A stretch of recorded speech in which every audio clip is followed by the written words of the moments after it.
কোনো ম্যাক্রো নয়, কোনো VBA নয়, কোনো কোড নয়, শুধু মাইক্রোসফট এক্সেলের পাওয়ার কোয়েরির একটি মাত্র ফাংশনের সাহায্যে একটি ফোল্ডারে যত এক্সেল ফাইল রয়েছে তাদেরকে কম্বাইন করে একটি ফাইলে রূপান্তর করার খুব সহজ প্রক্রিয়া উপস্থাপন এই সেশনের আলোচ্য বিষয়। শুধু তাই নয়, শুধু একবার এই কোয়েরি করার পর ওই ফোল্ডারে ওই ডেটা ফরম্যাটের অনেক ফাইল সংযুক্ত করলেই স্বয়ংক্রিয়ভাবে মূল ফাইলে ডেটা স্থানান্তর করা যাবে, যা ডেটা প্রসেসিংয়ের কাজকে অনেক সহজ এবং দ্রুতগতি সম্পন্ন করে তুলবে, কোনো প্রোগ্রামিং ছাড়াই। তো চলুন শুরু করা যাক। তো প্রথমেই আমি একটি ফোল্ডার ওপেন করে নিচ্ছি, পাওয়ার কোয়েরি ফোল্ডারটি, এবং ইচ্ছে করেই ফোল্ডারের মধ্যে আমি কিছু এখানে ইমেজ ফাইল, তারপরে কিছু এক্সট্রা ফাইল এবং একটি ওয়ার্ড ফাইলও রেখেছি, যাতে করে আমরা খুব সহজেই এর পাওয়ার কতটি শক্তিশালী সেটি আসলে বুঝতে পারবো। আমাদের উদ্দেশ্য হচ্ছে এই যে এতগুলো ফাইল রয়েছে, এই ফাইলগুলোর মধ্যে একই ফরম্যাটের ডেটা টেবিল থাকতে হবে যদি আমরা কম্বাইন করতে চাই। আমরা একটি ফাইল ওপেন করে দেখি যে এই ফাইলের মধ্যে কতগুলো ফিল্ড রয়েছে। তো এই ফাইলের মধ্যে আমাদের যে আইটেমগুলো রয়েছে 1 2 3 4 5 6 7 8টি কলাম রয়েছে, 8টি ফিল্ড রয়েছে, এবং আমাদের এখানে মোট 1 2 3 4 5টি করে আমাদের রেকর্ড রয়েছে, 5টি করে ইনফরমেশন রয়েছে প্রত্যেকটা ডেটা টেবিলে। তাহলে এই ব্যাপারটি মাথায় রাখতে হবে। তো এখানে প্রত্যেকটি ফাইলের মধ্যে আমি একটি করে ডেটা টেবিল ক্রিয়েট করেছি। দেখুন আমি ওপেন করছি, একটি ওপেন করে দেখাই। যেমন এখানে আমার একটি ওয়ার্কশিটে একটি মাত্র ফাইল রয়েছে, এই একটি ওয়ার্কশিটে একটি ডেটা টেবিল রয়েছে, একটি ওয়ার্কশিট একটি ডেটা টেবিল। তো প্রত্যেকটি এভাবে রয়েছে, শুধু এখানে যে এসপি আরিজ যে ফাইলটি রয়েছে সেখানে আমি ইচ্ছে করেই দুটি ওয়ার্কশিটে দুটি ডেটা টেবিল রেখেছি। দেখুন এসপি আরিজিত এখানে যেটি রয়েছে এখানে এবং এখানে, বোঝার জন্য, যাতে করে আমরা বুঝতে পারি যে একটা ওয়ার্কশিটে যে একটি টেবিল থাকতে হবে এমনটি নয়, একটি ওয়ার্কবুকে আপনি অনেকগুলো ওয়ার্কশিটে অনেকগুলো টেবিল রাখতে পারেন, সেটি বোঝানোর জন্য ইচ্ছে করে এখানে দুটো ফাইল রেখেছি। তো চলুন এখন আমরা এখানে একটি যে ফাইলে আমরা কম্বাইন করব সেই ফাইলটি এখানে ক্রিয়েট করে নিচ্ছি। এখানে নিউ থেকে আমরা ওয়ার্কশিটে চলে গেলাম এবং এটির নাম আমরা দিলাম কম্বাইন ডেটা। তো আমরা কম্বাইন ডেটা নামে যে ওয়ার্কশিটটি তৈরি করলাম, এখন এটি ব্ল্যাঙ্ক, টোটালি ব্ল্যাঙ্ক। এখান থেকে আমরা ডেটাগুলো এখানে নিয়ে আসবো। এখানে আমাদের মূল ফাইল রয়েছে তাহলে 1 2 3 4 5 6 7টি, তাহলে 7টি ফাইল রয়েছে। 7টি ফাইলের মধ্যে একটিতে দুটি টেবিল রয়েছে, দুটি ওয়ার্কশিট রয়েছে, আর বাকিগুলোতে একটি করে ওয়ার্কশিট এবং একটি করে ডেটা টেবিল রয়েছে। বিষয়গুলো মনে রাখতে হবে, কারণ এগুলো হচ্ছে রিলেটেড, পরবর্তীতে কাজে লাগবে, সেজন্যই। ওকে, এখন আমি এই ফাইলটি ওপেন করছি। এই ফাইলটি ওপেন করার পর আমরা এখানে ডেটা ট্যাবে চলে যাব এবং ডেটা ট্যাব থেকে গেট ডেটা পাওয়ার কোয়েরি ইউজ করে যেহেতু আমরা কাজটি করব, এখানে চলে যাব ফ্রম ফাইল, এবং ফ্রম ফাইল থেকে আমাদের উদ্দেশ্য যেহেতু একটি ফোল্ডারের সমস্ত আমরা ডেটা ফাইলগুলোকে আমরা এখানে নিয়ে আসবো, ওয়ার্কশিটগুলোকে নিয়ে আসবো, এই জন্য আমরা ফ্রম ফোল্ডারটি সিলেক্ট করব এবং সিলেক্ট করে দিতে হবে আমাদের একটি ফোল্ডারকে। আমরা অপেক্ষা করছি এবং এখানে আমাদের ফোল্ডারটি দেখিয়ে দিতে হবে। তা আমি এখান থেকে আমার ফোল্ডারটি দেখিয়ে দিচ্ছি, পাওয়ার কোয়েরি, এটিকে আমি সিলেক্ট করে ওপেন করছি। আপনাদের যদি ফাইলটি প্রয়োজন হয় তাহলে কমেন্ট বক্সে লিখে জানাবেন, আমি পরবর্তীতে কমেন্ট বক্সে দিয়ে দিব। হ্যাঁ, এখন দেখুন এখানে ওই ফোল্ডারে যতগুলো ফাইল রয়েছিল, দেখুন আমার এখানে যে ওয়ার্ডের ফাইল রয়েছিল, এই ডক্স ফাইলটি, এটি এখানে শো করছে। এখানে ওয়ার্ডের ফাইলটিও কিন্তু শো করছে, আমার ইমেজ ফাইলটি শো করছে, এখানে এক্সট্রা ফাইল যেগুলো রয়েছে সেগুলোও কিন্তু সব কিন্তু এখানে শো করছে। তার মানে এখানে টোটাল ফাইলগুলো কবে এক্সেসড হয়েছে, কবে মডিফাই করেছে, এগুলোর অ্যাট্রিবিউট, এগুলোর পাথ থেকে শুরু করে সমস্ত কিছু ইনফরমেশন আমরা এখানে দেখতে পাচ্ছি। তো যেহেতু আমরা আসলে এই ডেটাগুলোকে এখন কি করব, ট্রান্সফর্ম করব, অর্থাৎ এখান থেকে আমরা এটাকে রূপান্তর করব, যার কারণে আমরা এখান থেকে ট্রান্সফর্ম ডেটাতে দিব, কারণ এখানে আমাদের কিছু কারেকশনের ব্যাপার আছে। আমরা ট্রান্সফর্ম করলাম, এরপর এখানে আমাদের এরকম একটি উইন্ডো ওপেন হবে, এই পাওয়ার কোয়েরি এডিটরটি ওপেন হবে, এই পাওয়ার কোয়েরি এডিটরটি ওপেন হবে।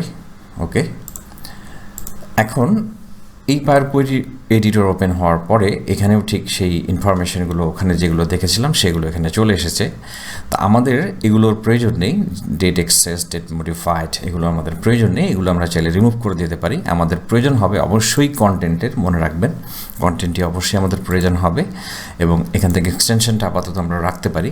এবং বাকিগুলোর যেহেতু প্রয়োজন নেই এই মুহূর্তে, আমরা এখান থেকে রাইট মাউস ক্লিক করে সিলেকশন থাকা অবস্থায় এখানে দেখুন রিমুভ আদার কলামস, এখানে ক্লিক করতে হবে, তাহলে বাকিগুলো আমাদের রিমুভ হয়ে গেল।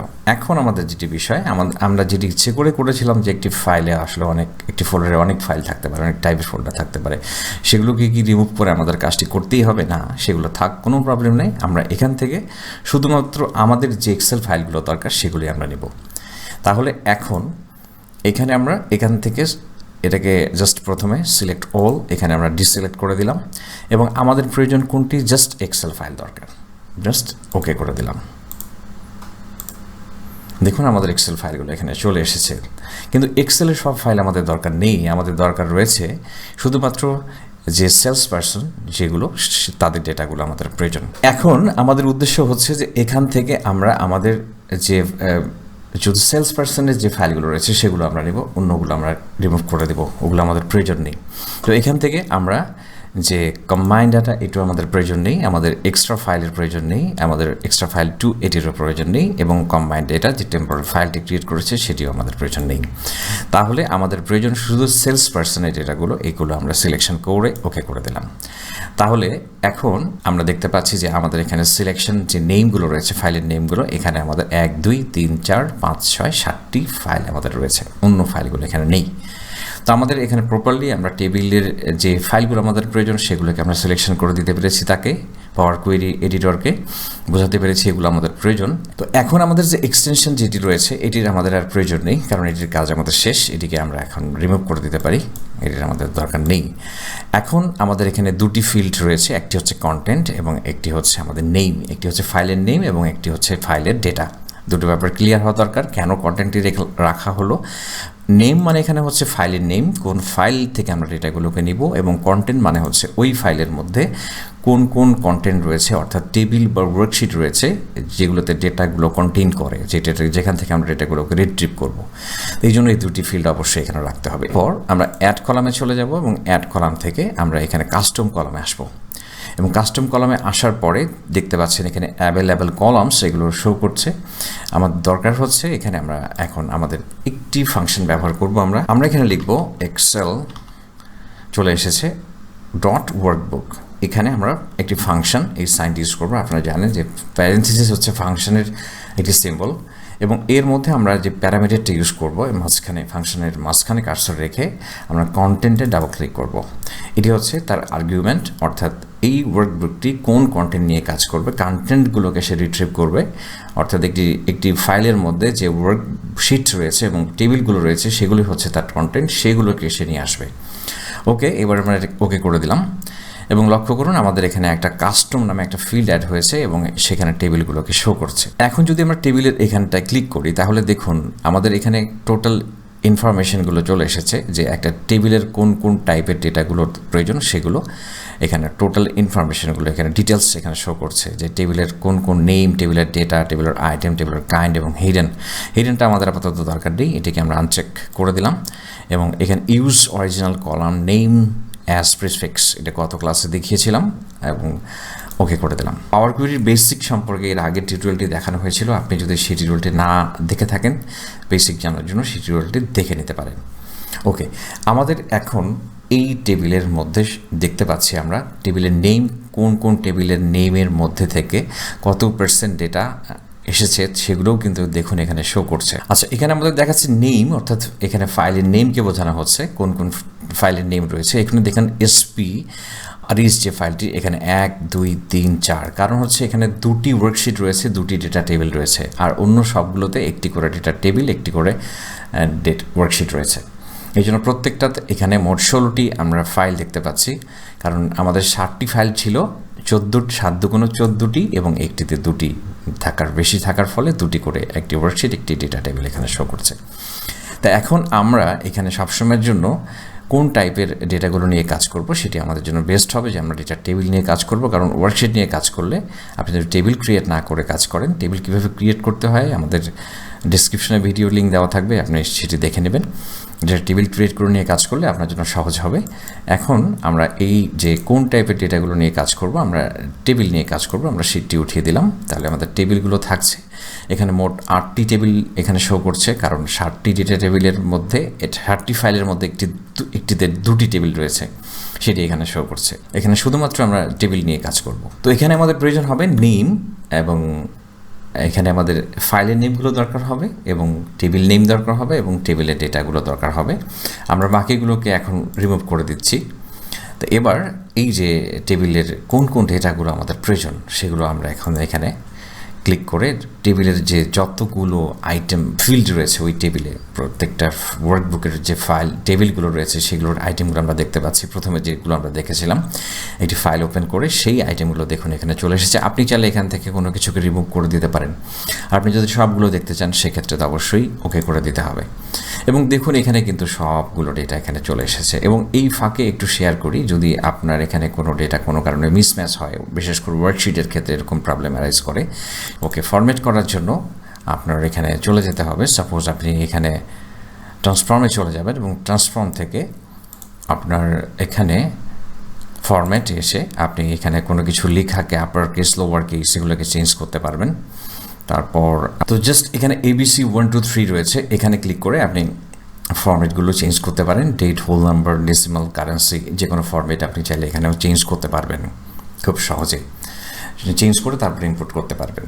তো এখন আমাদের যদি মনে হয় সমস্ত টেবিলের ডেটাগুলো প্রপারলি চলে এসেছে, এখন আপনি যদি মনে করেন যে এগুলো আমাদের প্রয়োজন নেই, তো এগুলো আপনি চাইলে সিলেকশন করে এগুলো আবারও রিমুভ করে দিতে পারেন। আর বাকি ডেটাগুলো আপনার প্রয়োজন হলে এখন সরাসরি আমরা এখান থেকে ডেটাগুলোকে জাস্ট এখানে ট্রান্সপোজ করব। এখন আমরা এইখান থেকে ডেটাগুলোকে আমাদের ওয়ার্কশিটে নিয়ে যাব। তার জন্য আমরা হোম ট্যাবে চলে আসব এবং ক্লোজ এবং লোড করব। এবং দেখুন খুবই সহজে এখানে আমাদের ডেটাগুলো চলে এসেছে। দেখুন এখানে কিন্তু আমাদের 40টি রো দেখাচ্ছে, 40টি রো এখানে শো করছে, 40টি রো এখানে আমাদের লোড হচ্ছে, আরও লোডিং হচ্ছে।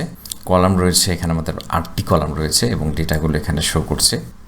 আচ্ছা, এখানে আমাদের মোট 5টি করে এক একটা ফাইলে ডেটা ছিল। আমরা একটু দেখে আসি চলুন।